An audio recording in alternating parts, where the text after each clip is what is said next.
Good evening and welcome to another Monday Night Live with Simon and I. And if you may have noticed, we've got a rather special guest this evening, Mr. Colin Montgomerie, 8-time Order of Merit winner. And I have to say that we are not going to see an 8-time Order of Merit winner again in our lifetime. So we are extremely lucky to have someone of your stature on. Good evening. Thank you very much. Good evening to you. Delighted to be here. Amazing. So obviously we've got lots of questions that are going to be coming in from you all.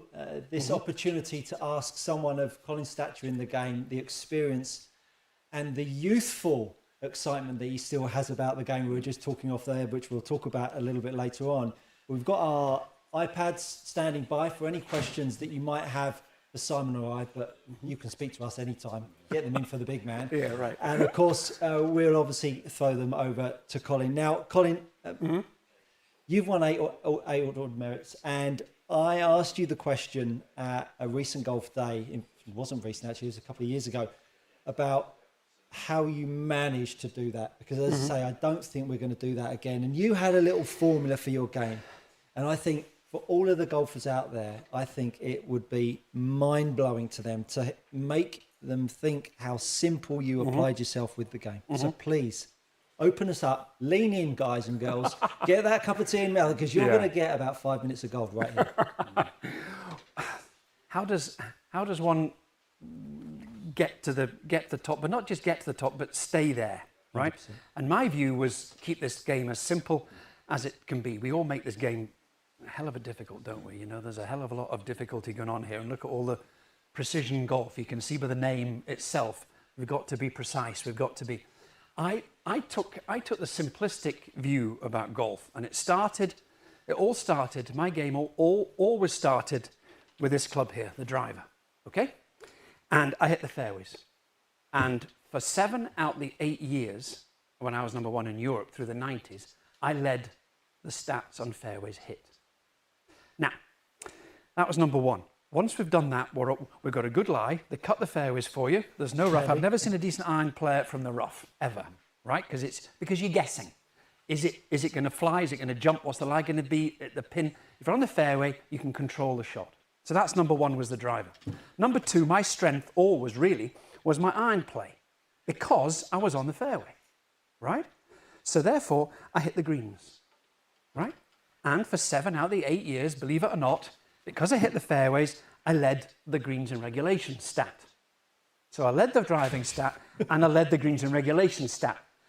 You can see something happening here, right? Okay, this is... Who knew? Right? Who knew it could be that simple? So now I've got a birdie putt, haven't I? Now 16 out of 18 greens was about my average. 15, 16 greens out of regulation was about my average on a game of golf. So I've got 15 to 16 birdie putts. And I hold 4 of them, which actually wasn't really very good. But 4, right? No bogeys, right? 4 birdie putts, 68 times 4 is 16 under for the tournament, and you are in generally the top 3. And that's how I played the game. So it was started with a driver onto the fairway. My irons were good. I had a good distance control, even with the older products, even with the older ball that wasn't as good as the balls are now. I had a decent idea of how far the ball was going to go.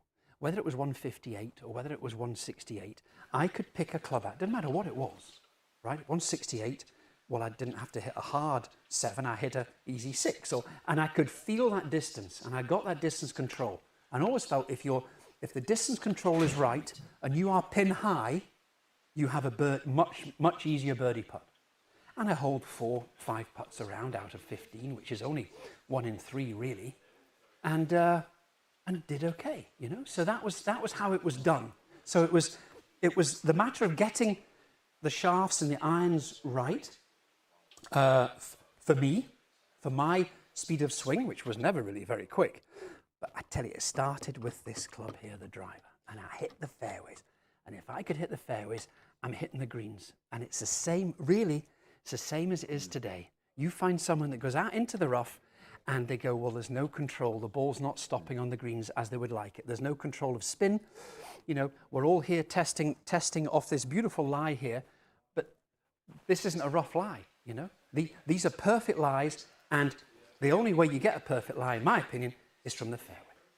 Yeah, and I think amateurs don't necessarily think that the game can be logical, because we all think illogically as golfers, don't we? We do. I mean, there's chaos that goes on in the brain as soon as we pull the driver out.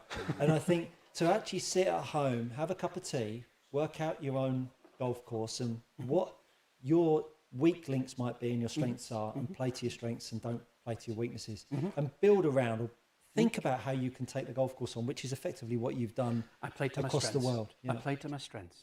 My strength was a fade. I hit down the left-hand side of the fairway, almost the left-hand semi-rough, to be honest, knowing it was going to come back. I had the whole fairway to hit into. If I overdid it, it was still on the right-hand side of the fairway. If it was a good shot, it was the middle of the fairway. And if I hung on to a bit, it was the left-hand side. So I had that whole fairway. I always feel if someone aims down the middle of the fairway, not quite sure if it's going to go left or right, you've got half that fairway to hit. I was aiming down the left, knowing it was going to come back, right? 100%. I've got that whole fairway to hit into, and that was key. And the game changed. You know, we were just talking off camera there, you know, when Tiger came to the forefront, and we were talking about when you played with him in the third round in '97, and that moment where there is no other winner than Tiger that Sunday. Sure. And you know, you made the press at the recent Open about echoing the whole world's thoughts. We hate seeing Tiger play this kind of golf, and he's done so much in the game, and I think you got a bit of a tough time for that, because we all feel it, but I think America is a different place. Yes. Just share why you felt that you were at that moment in time, you felt that the time was right to maybe say something, because I think we all feel it. We all felt it. I feel for him. I do. Yeah. He's the best player ever to play the game, right? In my opinion. I mean, Jack Nicklaus has won more majors, yes. Tiger Woods is the best player that's ever played the game. Never mind his major wins, but all the other victories and all the other stats that you throw in there is quite phenomenal, right? And I don't want to see Tiger Woods struggling, right? The last two majors, Pinehurst and Royal Troon, it was a struggle. It was a shame to see. He didn't seem to be enjoying himself. It was hard work, physically, mentally, technically, whatever it was. It's not the Tiger Woods that I want to see contend, not just compete, because we're all competitors. There's a lot of competitors, but there's very few contenders. He was always a contender, meaning top 10, top 5, top 1. And it's a shame to see Tiger struggling. I want to see Tiger, or remember Tiger, as the contender, the guy to beat, the score we're always looking for. You know, I remember in 2005 when I happened to finish second to him at the Open. I think I went off the first round late, about 2 o'clock. I think I started. He'd already finished his round, and before I'd started, it was Woods 67, 5 under, and I thought, you know, oh, bugger that, crumbs. Okay, well he's there again, you know, and that was what it was, wasn't it? It was a score to beat. It was you weren't just beating the field as it was. It was his score, and it was what he was doing. He was the best there's ever been. And you talked about the game that I had with him in '97 at the Masters. I mean, it was. I mean, I remember it was 27 years ago now, 1997, and yet I remember every shot. Not that I hit, but he hit. You know, I mean, here's me at the second hole, for instance. You know, the par 5, we all know it at the top, and then it goes down the hill and very much down. I hit my driver just short the bunker on the right, 4 wood, which shows how old it was. 4 wood that aren't really made anymore, are they? 4 woods, and right to the right-hand bunker, so I could chip up the green. And he hits his drive down there, and it disappeared down the hill. I don't know where the hell he was. I never saw him. And he hit an 8-iron over the back. Now, I'd gone in with a driver, and I wasn't short in those days. I was, say, top 20% on the European Tour, right? So I wasn't short. It was a sort of release fade I hit. I sort of went at it, knowing it was, and of course, knowing it was going to go left to right, I could hit it harder because I knew where it was going to go. And I wasn't short, but he was extremely long. and driver 8-iron over the back of the green at the second, I'm going, okay, this is, I haven't seen this guy. This is golf that we haven't really seen before. And the last hole, for instance, the last hole up the hill there, okay, the tees were different in those days, but of course 27 years ago, so was the ball, so was the clubs. You know, we've probably gained 40 yards in club and ball technology since then. I mean, he goes into the last hole.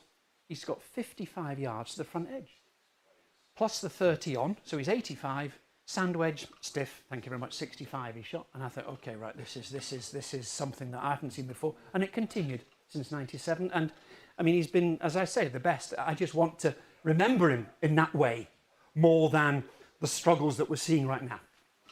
You mentioned in the past with players who've been particularly good at certain bits of the game, like Norman with his driving, with the persimmon drivers, obviously Sevi's short game. Yes. With Tiger's game, what was it? Was there a particular element that stood out?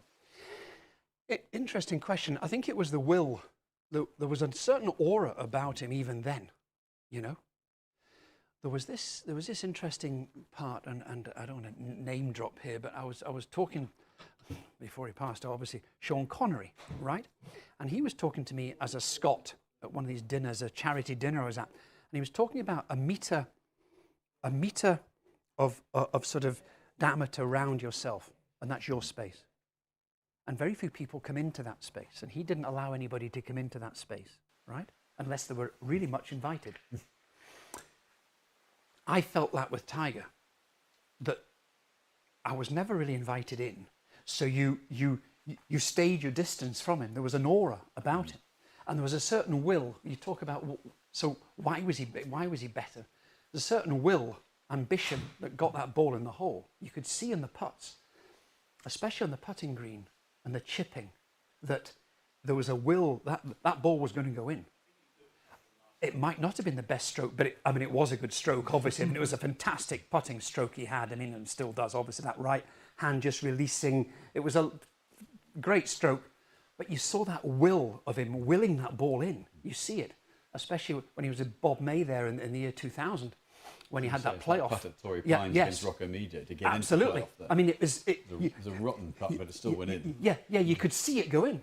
Even to get into the playoff with Bob May in 2000 at Valhalla, a left to right to 7 foot, it wasn't missing. But we knew it wasn't missing. So how did he feel?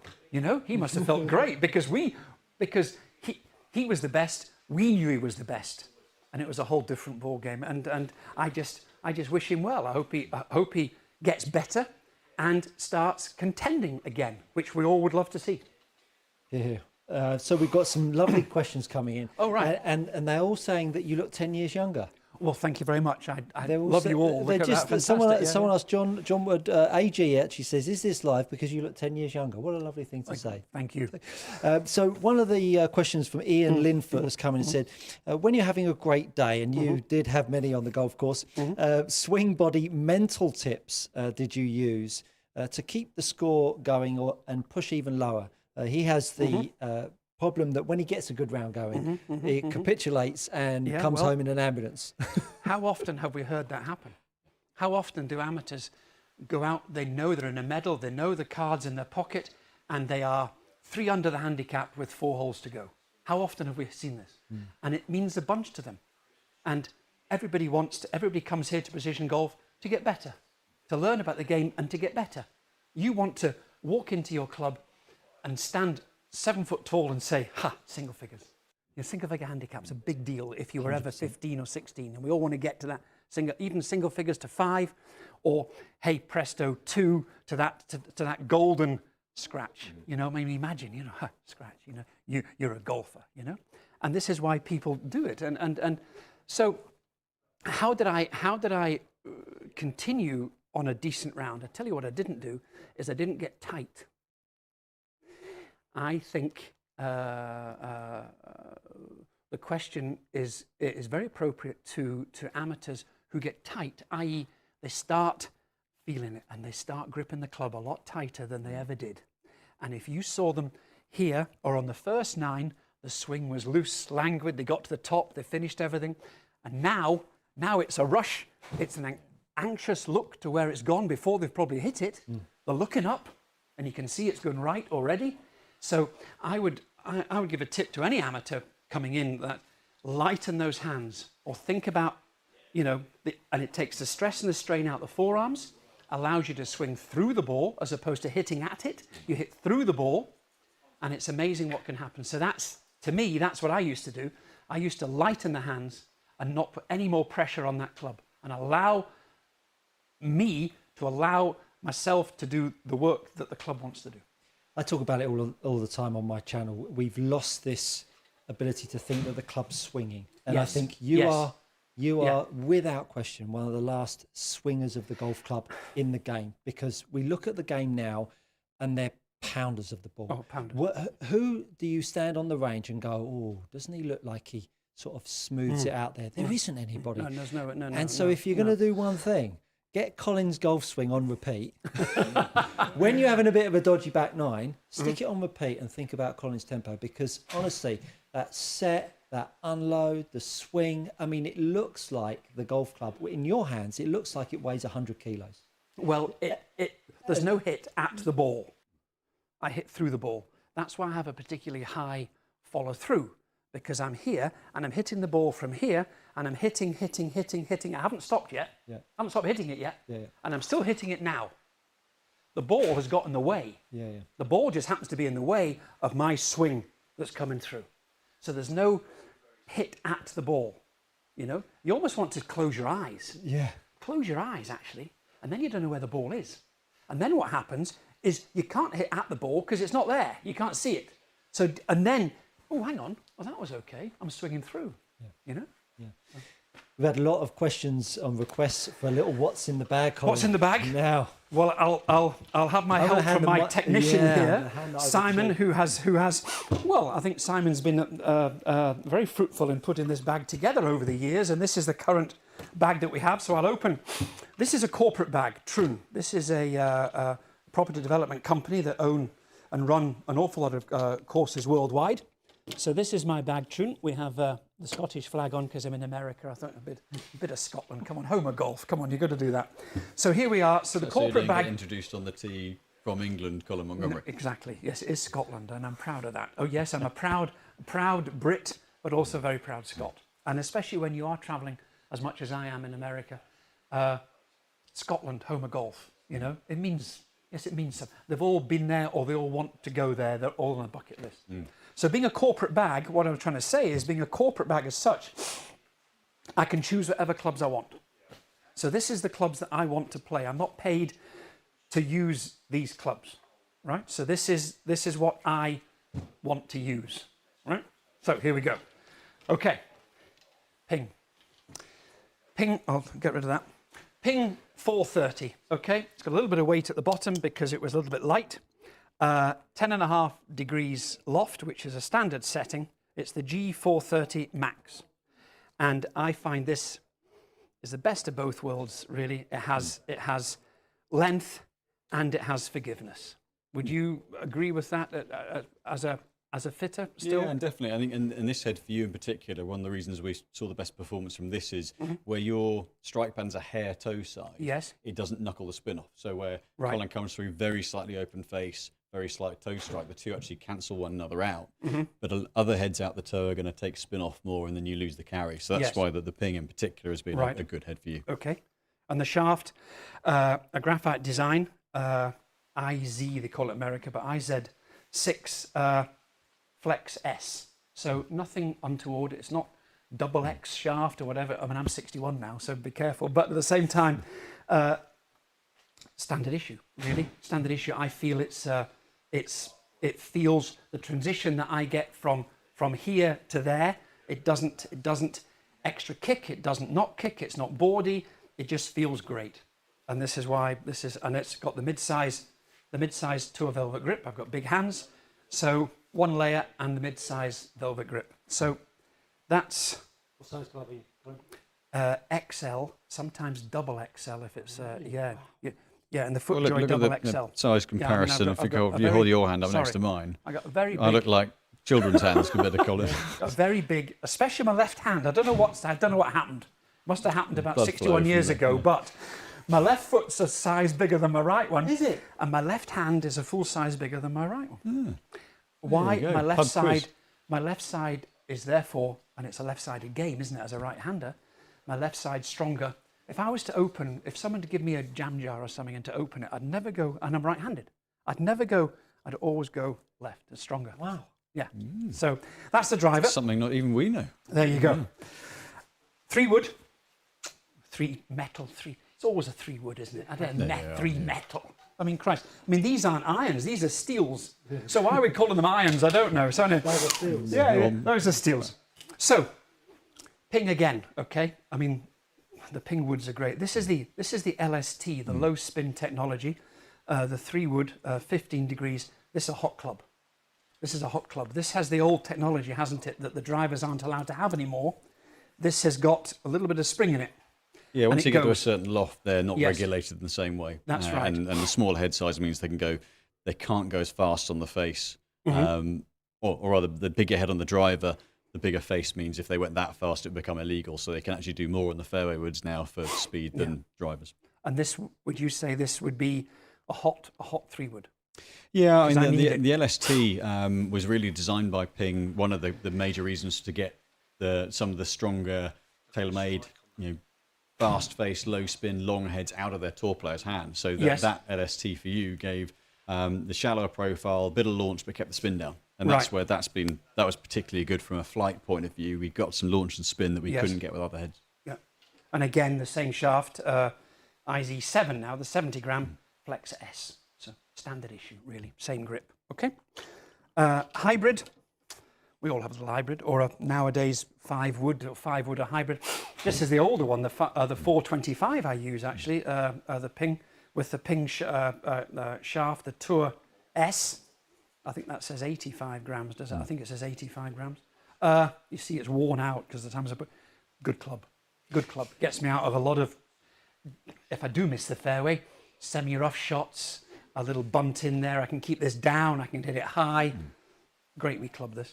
And that head, 430's lower spin, and that's why that head still performs slightly better for you. Right. So I don't 430 want this launches to come a bit in higher, but then comes in hot. I don't want this to come in too hot. I want to hit the green with this. So this gives me more spin. And all 3 shafts fairly stable in the upper mid section, but responsive tip. And the responsive tip's something over the years. I mean, we've worked 17 years together on your clubs. Well, there you go. And that feeling of a bit of kick through the club, that sensation of release out of the club, but stability, rotational stability, but kick out the tip's always been something you've liked. Absolutely. I don't mind a bit of torque. I can cope with that because I don't have that hit at the ball. So I need a bit of kick at the bottom, which is what these are. The irons are all 4-iron through pitching wedge are ZX5, the Strixon ZX5s, okay? They're not the ZX7s, and these are the original ZX5s with a slightly more offset. They have a Mark II edition right now, but I prefer the Mark I edition, which this is. The shaft, Project X LZ 5.5s. Again, not very stiff, 5.5s. I find the Project S was quite, Project X for me was quite boardy. I find these a smoother transition from the top through. And yeah, I mean, hey, standard issue yet again, really the same grips, the Tour Velvet mid-size. These clubs, great. I don't have to try and get the ball in the air. There's a lot of weight down here, and I don't have to try and get the ball in the air. It does it for me. So they're slightly more forgiving than the 7s, which again, hey, who wants a non-forgiving club, right? I don't. So perfect for me. And you mentioned the offset. You always liked offset. What is it about the offset that you particularly like? It just gives me a slightly later hit, right? Which allows me, because I'm normally an offset would give you a little more draw effect in the club. Because I'm a fader, sometimes when you are a fader, my bad shot is too much fade, right? So a little bit of offset caters for that and straightens it up. Yes? And that's what I take. I've always had a little bit of offset in my clubs. Now these ZX5 Mark 1s had slightly more offset than the Mark II ones that are out right now, the ZX5. So these, I love these clubs. These are great. Good irons. The wedges, all 3 wedges, 48, 52 and 60. In fact, they are 48, 53 and 60. They're all the Vokey SM9s I use. Again, a lovely wedge, a lovely feel with the shaft. is the Vokey wedge, which I believe is a S200, a Damnic Gold yep. S200, which is a good shaft for a wedge. It's not, again, not too stiff, good feel, and very important. They're the scoring clubs, really. And if I do mess up or go off course, these are the ones that get me back on. They're standard. This is the 08. So this is the I think it says M, yeah, which is 8 degrees of bounce, which is limited. And I like that to get under get under the ball as opposed to bouncing in and getting it slightly thinner. So the 08 bounce is good for me, and I like that. It was always Vokey's favourite, he says, is the M model. There's about 5 different grinds, and this was his favourite, the M grind. So I've got that. I don't want to preempt a question, but I'm going to... Go on. When you were playing in different conditions, so you come over for the Open, or you go to Oakmont for the US Open, or how much did you change your set? Because I think a lot of the viewers might think, oh, well, you're going to tinker around the whole time. But what would you change depending on the course you were playing, if anything? Only the weight of the putter. Right? When I was playing the Oakmonts, the greens were 14 on the Stimpmeter or Augusta, whatever the case may be, ultra fast. Of course, the putter became lighter. So I had 2 or 3 putters of different weights, right, in those days. Nowadays, you can change the weights very easily in the putter. In those days, you had to have a different model, you have a different club. So I traveled with 3 putters in those days, a medium, a heavy, and a light. Heavy would be like a St Andrews, because they're about 9 or 10 on the Stimpmeter, but then you go to Oakmont, 14 on the Stimpmeter. That's too heavy, I don't have the feel. So I had to hit it the same pace without the fear of it going too fast. So that was the only reason, that was the only difference I had between the clubs. I kept the same bag. Yeah. And my putter, sorry, if you're going to get the putter, here we are, the putter. This is my putter, Odyssey. This is the 5K Tri-Hot, the sort of Rossi, they call it. Hey, it's a mallet putter. A bit, like the tailor-made putters that Scotty Scheffler's using now, very similar balance, similar weight. You can see that it's damn near face balanced with the Pistol Tour grip, which I like. It fits in my left hand well. Hey, that's the one club that can change. It's the one club in the whole bag that can change and generally does, But right now, it's in the bag and it's doing quite a good job actually. I'm holding the odd putt, so that's okay. You've held a lot of putts, hold a lot of clutch putts, Ryder Cup. What was the one feeling that you always went back to, or you seem to always go back to, cling on to get you back in a good place with your putting? Light hands. As soon as an amateur starts getting a little bit nervous, and we all do. I mean, I was an amateur myself, so we know what happens here, right? As soon as you get nervous, you grip on a wee bit too tight, right? And you don't feel the putter head. If you grip on so tight, suddenly there's no feeling in the putter head. I want to feel the weight of that putter head. The only way I'm going to do that is with light hands on the grip. And then I can feel the stroke, a bit like my golf swing. A lot of people's putting is similar to their golf swings. So mine is similar. So if I'm gripping on hard and you see someone like this and they've got no chance of one direction, but certainly pace. And pace to me is 80% of the putt. If it's got good pace, it's got half a chance. If it hasn't got a pace, forget it. So the only way to do that is to take away that pressure by having light hands on the putter. And that's what I used to do under real pressure, was actually grip even lighter than I did before. And allow that putter to flow. And it's amazing how with light hands, you can follow through. You can stroke it. You don't have to hit it. You can stroke it through. So light hands is key. I mean, there's so many questions. I think so many people love to ask you. We've got one on here from Dean Barrett. I mean, he talks about if you've got 1 hour to practice. Yes. For the week. 1 hour for the week. For the week. Okay. Or 1 hour down the range. What would it be that either you would practice, and the second one, what would you recommend amateur golfers to practice? What would you practice if you only had an hour? Not that you would only have an hour. Well, I'd go on the range and have extra light hands, 3 out of 10. Yeah. 3 out of 10 on the grip. And I would practice the rhythm and get the rhythm. Okay, that's all we need to do. Rhythm. And then we go on to the chipping area. Because unfortunately, what we tend to do is spend all our time with a driver or a 7-iron, and we forget that actually you watch the pros nowadays and the chipping and the putting around the greens has become phenomenal. The miss a green, it doesn't matter, it's a par, or even it's a birdie, you know, right? So concentrate, please give yourself a little more time on the chipping and also the putting. The putting, if an amateur player off 15 or something goes around in 36 putts, that's fantastic, 2 a hole, right? And that's half the shots. Imagine going around in 30 putts. Now suddenly, all you've done is nothing much, because 30 for us isn't really very good. We've got to be 28, 29-ish, right? So 30, 31, that's 5 shots less. There's your 15, you're suddenly on the way to being single figures. Yeah, and you've done nothing but practice your putting. Yep. Oh, it annoys me to think that it's possible. It's there, and yet it's not happening. And they can do it in the front room as well. Of course. Do it anywhere. Do it in the office. That was Steve Ware's question, actually.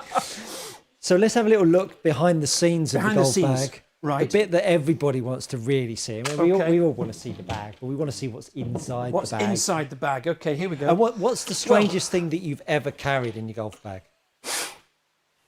Crumbs.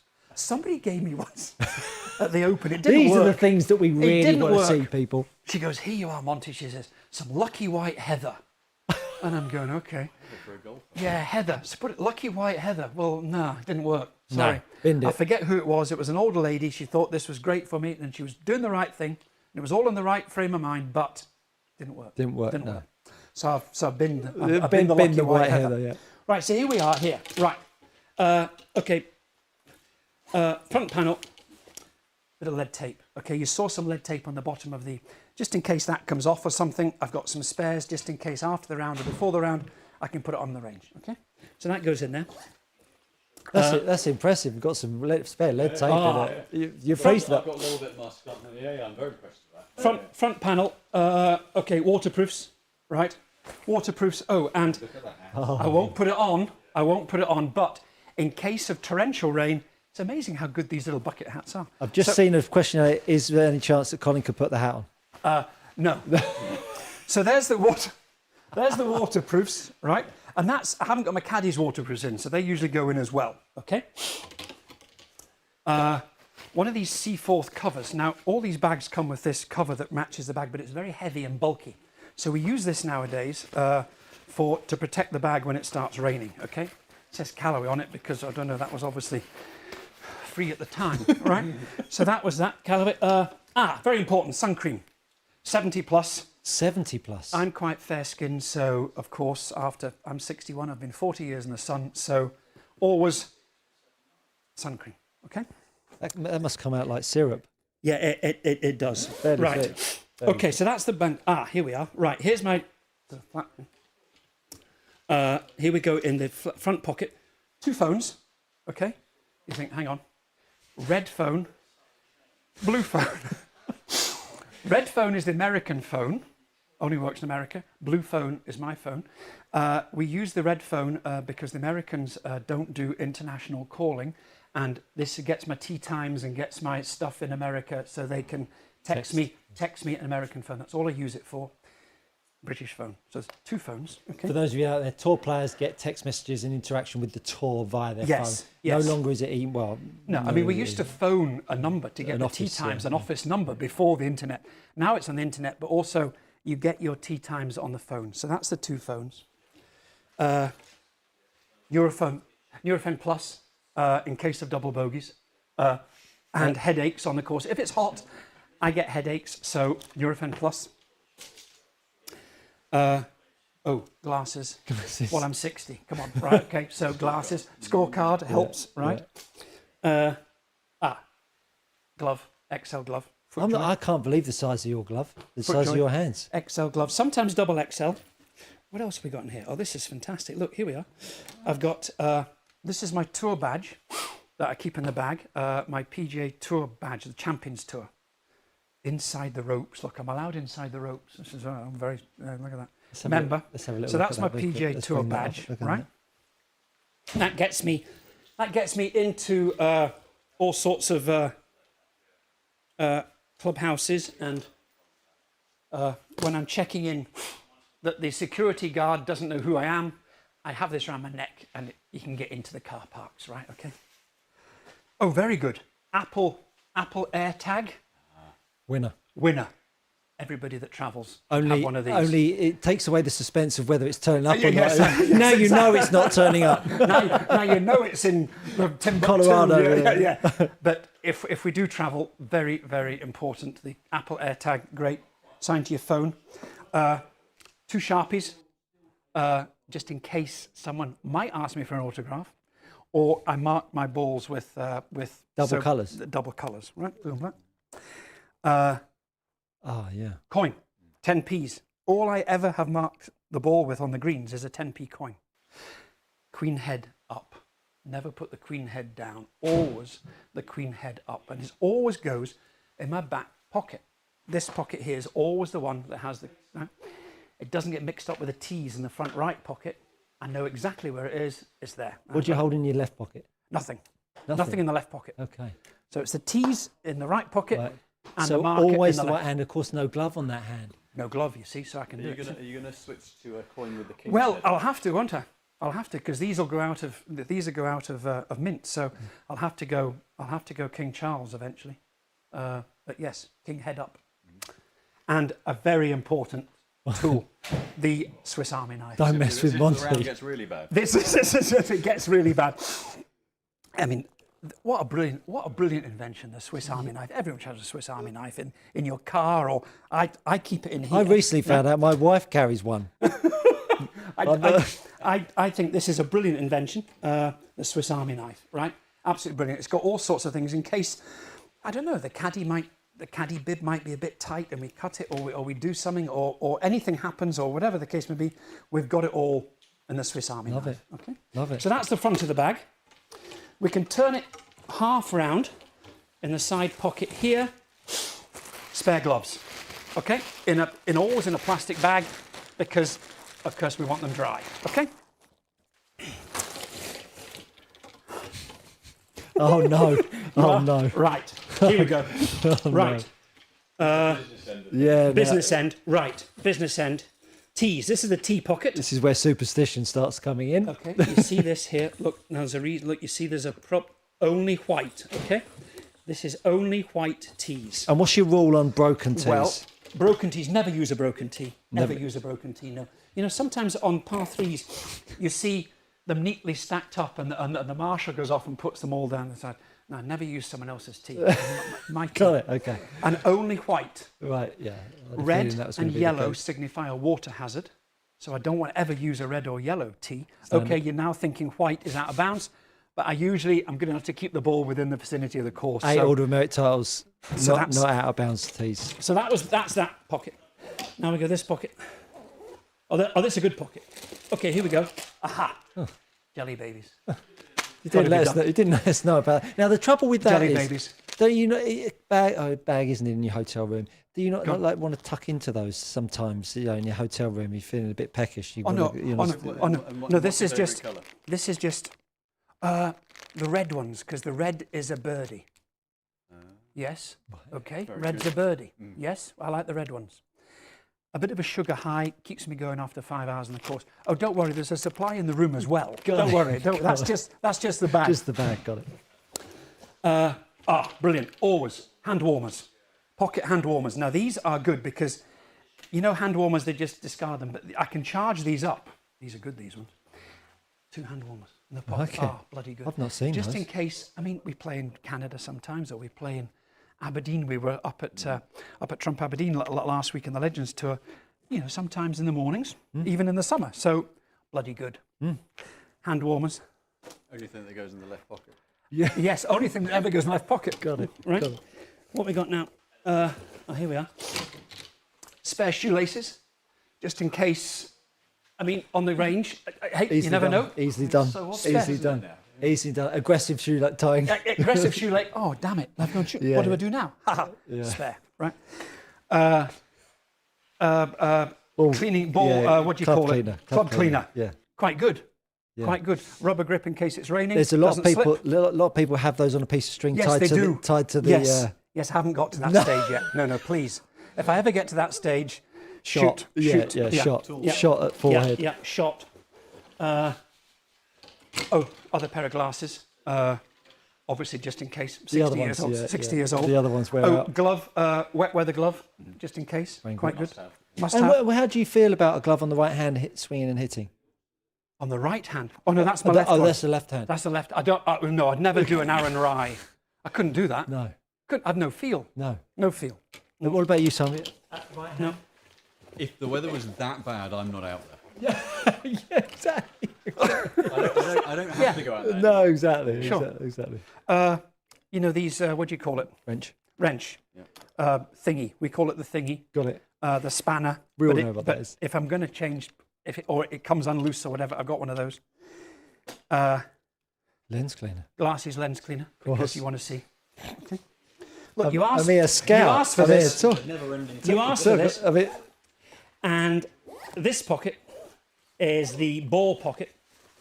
And I've always have a minimum, as you see here, nine balls in there. Minimum 9, just in case of disasters. Pro V1, 2023 edition, Pro V1, standard issue. I mean, you can't knock it. So that's the ball I use, Pro V1, not the X. The X I find just almost too much spin. I don't have that generation of power or the speed through the ball now. I used to use a firmer ball, the Callaway Chrome Stuff X or possibly, or the Titleist X. But now I've gone to these, and I find this a very good, stable, long enough ball, standard issue. still get 3 does a week on the Champions Tour? I get 3 dozen a week, a dozen around. Generally, I don't use that amount, I hope. You've got a second property for all the extra gold. I know. Eventually, Haven't lost over the years. after 30 tournaments, you tend to collect quite a few, you know. And yes, so the house has got a few golf balls in it. So that's it, really. Heck of a bag, Colin. Heck of a bag. I don't like double straps. I hate double straps. I hate that. I don't know why. I've always had one strap, Right. and I wish they made more carry bags with a single strap, as opposed to trying to. I get all sort of confused. Don't matter when you're not carrying it, is it? So when was the last time you carried that? Well, I carried it in here. And I carried it from over there to here. I only got it through the So front there door. you go. So that's the bag, and that's all the goodies in it. Then I add, of course, I haven't mentioned the caddy. So the scorecard goes in there, right? I've got the caddy's waterproofs. I've got the caddy's other stuff that he puts in here. Jeff's stuff goes in there beside my gloves. All his stuff. Towels, of course, go in there as well. So by the time you're finished, it's about £45 worth. Umbrella, of course. So it's about £45 worth, and but you see, I've covered most of the bases. You have? I've covered most of the bases. No spare socks, though. No spare socks. No, I'm okay. Spare laces. I thought that was quite good. That's good. Socks. Why? Sorry, just in case. Or no. I've gone past the days of going into a water hazard and playing a shot. I see these people go in there, and generally 9 out of 10 completely mess up, doesn't it? I mean, it's just a complete mess. So if it's in a water hazard, okay, I'll take my punishment and drop it. Yeah, good thinking. Gary Satterfield, who always is on the show, he's a great friend of the shows, and he always makes me nervous when he comes on. My sister's normally watching, and they start to gang up on Simon and I. But he's got a very nice question. What's a top tip for good driving? A top tip for good driving. It's just that first 2 feet off the ball. I think that first 2 foot off the ball. If that's ever too fast, right? If I just move this out the way a minute here, if that first, I can get my driver. Where is it? Here we are. Right. Yeah.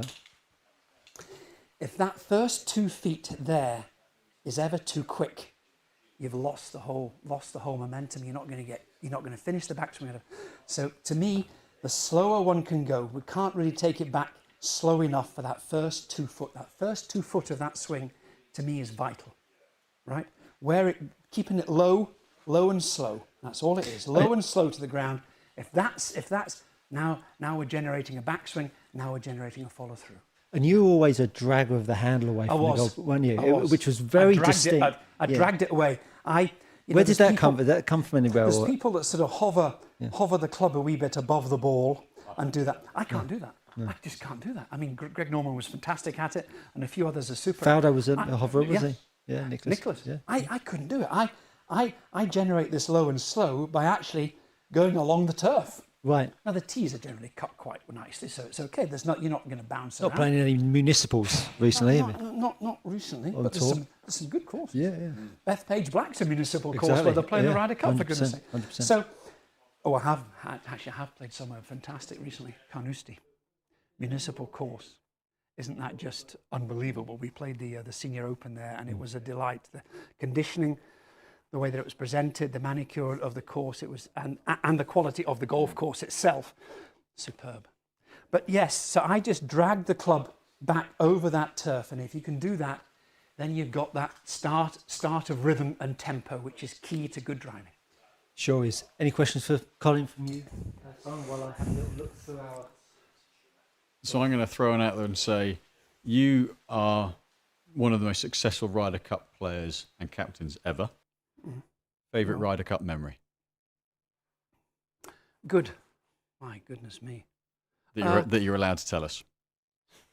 Yeah, allowed to tell you. I suppose my memory goes back to, it's funny, memories of the Ryder Cup. I could write books. I could write books on every one of them. Is there a book to come from Colin Montgomerie? Well, there should be on the Ryder Cup. I think there has to be sometimes. I've just thought about it. So you guys are obviously going to, be ghostwriting it for me, front page. Yeah. My first Ryder Cup, 1991, Kiowa Island, right? Oh my goodness! And we all remember, Langer. if we are old enough to remember, that Langer's famous putt that missed. And you talk about Ryder Cup memories, right? And I was a rookie. I'd played third match against Calcavecchia. I'd managed to come back, but it wasn't me coming back. It was unfortunate for him that, it was 4 down, 4 to go. And I finished poorly. He finished worse than I did. So, but hey, what the hell? Got Hell a of a half. comeback, though. Got a half. Well, it was a so-called comeback, but it was... Yeah, 4 down, 4 to play. You got 4 down, 4 to go. You got a half. You must have done something right. Absolutely. But it was afterwards. What I was talking about was afterwards. So Langer misses his putt, right, as we know.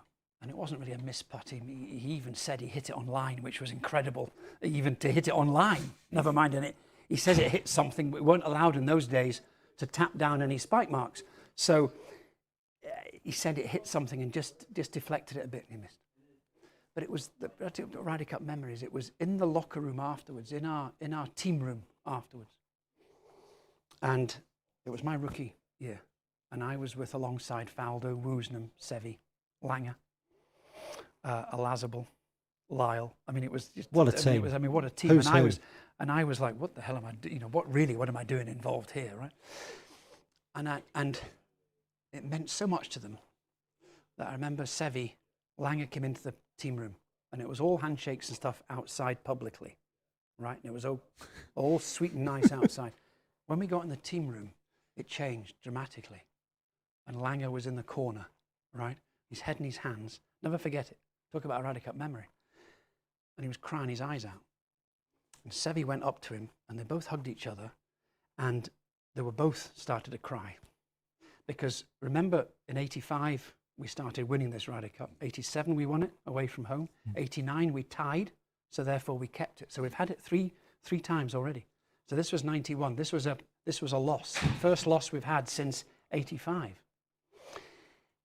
And I was watching them. I just sat at the back and I sort of watched them. And I thought, embrace each other and this emotion and this passion for this Ryder Cup. And I thought, my God, I want more of this. I want to be part of this. And that kept me going. It was the drive that kept me going, to be honest. And I've never seen a more passionate man than Seve. I don't think I'll ever meet a more passionate man than Seve, on and off the course.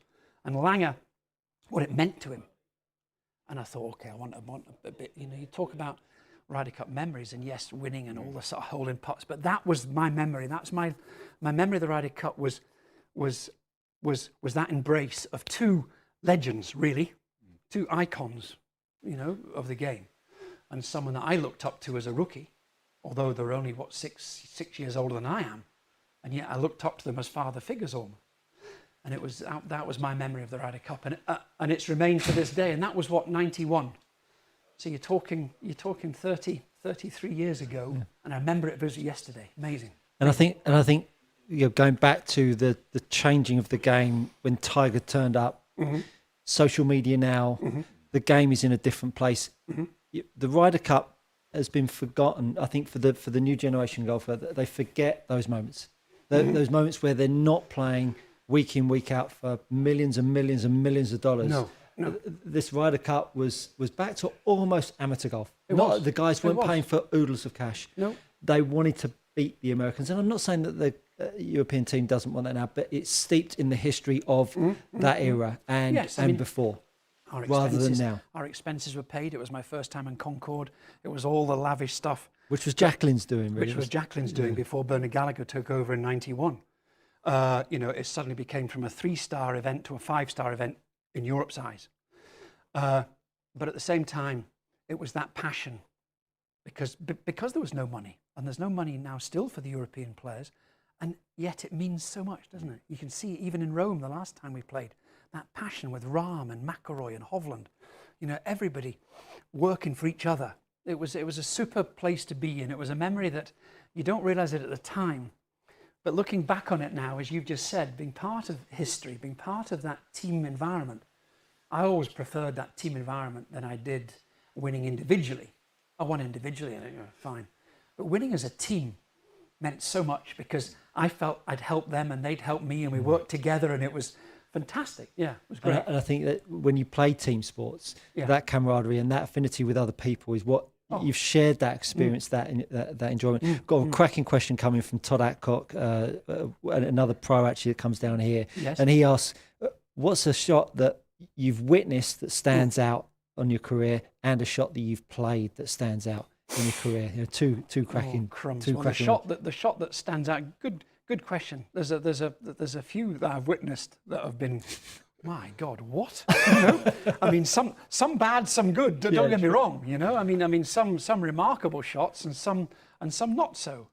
I think a couple of putts that Tiger holed against me, just putts at St Andrews there, where I was watching him on 17, for instance. He had a 12-foot putt for par, and I said, right, if he doesn't, which was a mistake. What were you thinking? That was a mistake. And if he doesn't hold this, I'm within 3 going into Sunday. I got Optimism's wonderful. Optimism's wonderful, and realism's another.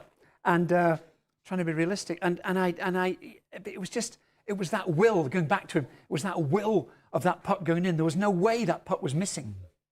And he took a 4-shot lead into Sunday, and the rest is history. But at the same time, it was like, my God, that was so impressive, because everybody in the stands knew it was going in. Never mind. And the only person that was hoping it was going to miss was me. And that was how stupid of me, to even think that. The best shot I've ever hit was in Dubai, 1996. 28 years ago now, where I was 1 ahead of Jimenez, and I was 18 under, he was 17 under, playing the last hole, 72nd hole, and he'd outdriven me. This is the 18th of the This is the Majlis, 18th at the dogleg left Majlis par hole, 5. Dubai, which a few of you might have played. A few of us have all played that course. It's sort of one of these iconic courses nowadays.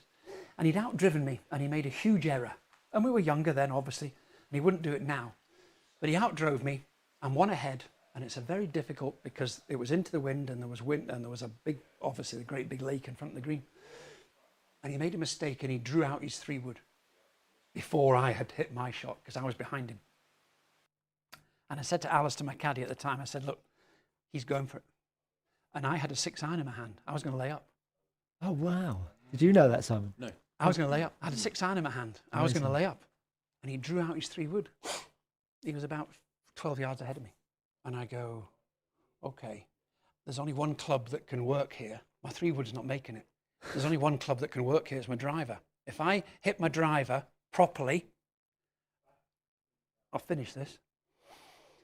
And we go, go on, here we go, okay. And he was good. Alistair was good. He taught me into hitting it, because if he'd said, you know, there's a self-doubt there, which Yeah. of course is a no-no for a caddy. The caddy's got to be as committed as you are to this shot coming up, and I've got to commit to it, and he's got to commit to me thinking that it's the best club at the time. So hey, the driver comes out. Now the drivers were different in those days. This was an old Big Bertha driver back in 1996, and it was more like a 2-wood. It was more like a brassy. It had Burner Mini size. yes, it was Burner Mini. So it was able and had that lovely warbird sole that it was almost like a 3-wood really, but it was a strong 3-wood, 10-degree 3-wood really. And anyway, as long as I finished the backswing and had light hands, as we talked about earlier on, which I did, and I struck it off the middle, I was fine. And that's what it was. And it was the best shot I've ever hit. It went to about 12 foot. And as you say, one ahead, hitting a shot to 12 foot at par 5. Thank you very much. That was it. He made his 4. He did make his 4 from the back bunker. All credit to him for making his 4. And then I had a 2-putt from 12 foot. I can do that. So that was okay. But it was a risk. I don't generally take risks, but risk reward, and I got the reward. What was your question? Is that probably a winner's mentality though? Right, I'm going to finish this. Yes. What you said, I'm going to finish it. Finish If I hit the green, 2-putt, done. Done. If he makes eagle, okay, play off. But Hitting the 6-iron wasn't finishing anything. I still had to hit the 3rd shot over the lake, you know? So I could do it in 1 shot or I could do it in 2. Well, I'd prefer 1. It was easier. But yes, I could finish it. And that was the mentality that I had to have and managed it. But it could have gone wrong. It didn't. Fortunate in some ways. Great question from Kev T. Dead or alive, Yes. what would be your 4-ball? Who would be the 3 other people you'd love in your 4-ball? Oh, crumbs. My goodness me. I mean, you know, you would have to say, you know, and with all respect to all the great American players, I would have to go the likes of a Faldo, a Lyle and a Langer. And I'd love to have a 4-ball with them still to this day. I'd love Really? to, yeah. I'd love to. That's lovely. Yeah, and then That's lovely. to actually talk to them around Reminisce. and reminisce about what we did and how we got to where we are and all the major successes or whatever it was, or the tournament successes, the Ryder Cups that we played in together. Yeah, Faldo, Lyle and Langer. Oh, I nearly went bleary-eyed then for a moment. Yeah. But Callaway was obviously a huge company for you. was, I mean, you yes. were their poster boy for many, many years. Yes. How did that start and how did that end? What was the point where you thought, was it that mutual decision, or because I mean, you were such a big company and such a big, you're prolific in Europe and in the US.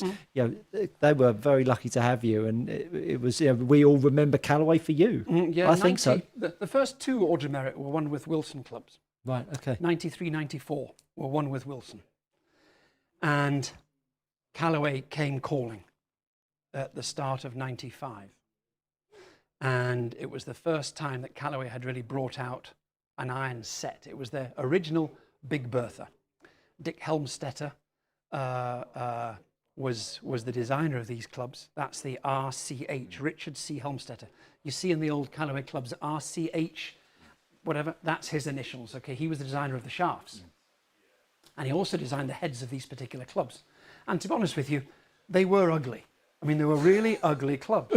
But yes, they had a fantastic offset, which again, these are the big, clunky, thick top huge, edge. I mean, top edge. Yeah. The top edge was about 1 inch thick. If you ever come to Precision Golf, they're up on the wall outside. yeah, that's right. There's a set of them, and I happened to love them, and I hit them on the range, and they were the most forgiving clubs I'd ever hit.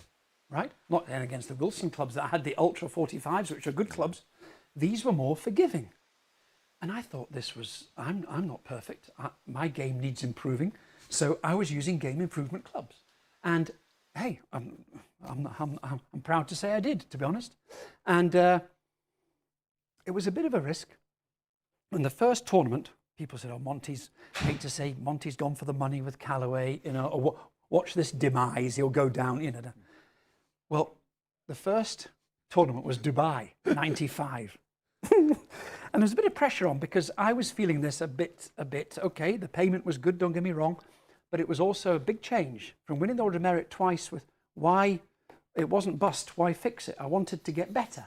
I wanted to improve. Ely Callaway, I liked as an individual, as the chairman and the owner of the company. I loved Dick Helmstetter. He was a lovely, lovely man. And I liked the company. So we went with this. First round was 68 at Dubai. The second round was 63. Oof. And the doubters stopped doubting from then on. I was 68, 60. I finished second to Freddie Couples that year in 95 and came back the next year and won it in 96. So that was it. It was away then. And I stayed with Callaway, my God, most of my career, 20 years. Mm. They started with the ball as well. Remember the Callaway ball, the seed, Rule 35. There was 34 rules of golf. Right, 34 rules of golf in the rule book, 34 dash whatever it was, but there's 34 rule. But Callaway came out with a ball called Rule 35, which was the 35th rule, and this was the new ball. And if you remember, I don't know how many remembers, but they came in a pack of 10. They came in a pack. There was 5 and 5. They came in a pack of 10. They worked it out that the average golfer loses 4.4 balls around. Right? I mean, this is crazy. 4.4 balls around the average golfer loses, so therefore they need 5 in a round of golf. And this, so you had a sleeve for a sleeve. That's your front 9. That's your back 9. and this was your round of golf, 5 balls, and this is why they met 5. Amazing. And it was quite a good theory, quite a good marketing. It was the first time because a sleeve of balls was always 3. Yeah. But Callaway were a progressive company at those days, and everything was brand new and everything was bigger and better. And there's 5 balls. And then I went on to the Big Bertha clubs, the Great Big Bertha, remember that? And then they had the biggest Big Bertha, which is still tiny, tiny nowadays, biggest Big Bertha. And I went through all that era of the ERC, which was Ely Callaway's initials, ERC1, ERC2, and all the stuff that went through, and all the Apex now when they bought the Hogan company, they bought the name of Apex. All the Hogan Apex, so they became Callaway Apex, which were great clubs. So yes, I mean, I've spent a long, happy career, really, with Callaway equipment. Ball, gloves, everything in the bag was Callaway. 14 clubs were Callaway, and it was a good time. Yeah. And it'd be amiss to wrap up the show with maybe just saying a few words about the knowledge that this man holds. I mean, you've worked with him for 17 years. I mean, Simon, on every week on the show, people will throw questions at him, and he's yet to be stumped. I bet you've never been stumped, have you? Yet to be stumped. There was, I seem to remember there was one question that I had to check out, I think. Well, there you go. He's after human. How many years? Human, yeah. Okay, but all I can say is 17 years of working with this man here. There's no better. There's a lot of fitting people now, you have the club champion situation in America that try and copy this. This is the best. This is the best in Britain by a mile, and we have the best fitter technician in Britain on my left-hand side here, right? By a mile. There's nothing that this guy doesn't know about loading of a shaft, how it fits the particular person. And it's that independence, that independent fitting that's key, right? You don't come in here and Sam will say, yes, we want a Ping here for you, or we want a Titleist or a Callaway or a PHG, whatever it might be. It's all independent. So it's to fit the particular use of the individual. And that's the best coaches as well. They don't coach a method, they coach the person who has the flexibility to do whatever you're going to do. Simon, I have to say, I mean, there's no one else I would ever anticipate going to for my clubs, and you shouldn't either. Okay, this guy's the best. That's really nice of Colin for you to say. And listen, we could sit here and talk all night. We are so grateful for you to come down and share your experiences. And I think you can all feel it through the lens of the camera, the appetite, the excitement that this game brings you, and it really is palpable for us here. So we're super grateful for you coming down, Colin. Thank you so much. It'll now take me half an hour to put my golf bag back again. My sister did say that us girls get tough time for handbags. That's something to get close to it. Well, listen, thank you so much. Thank you so much to Colin. Thank you so much to Simon, and not forgetting James behind the camera, and most of all, you guys and girls out there watching us. If you've enjoyed this evening, do give us a like and a share, and maybe tell someone else that we do this on a Monday night at 6 p.m. Thank you so much for joining us, and we'll see you next week. Thank you.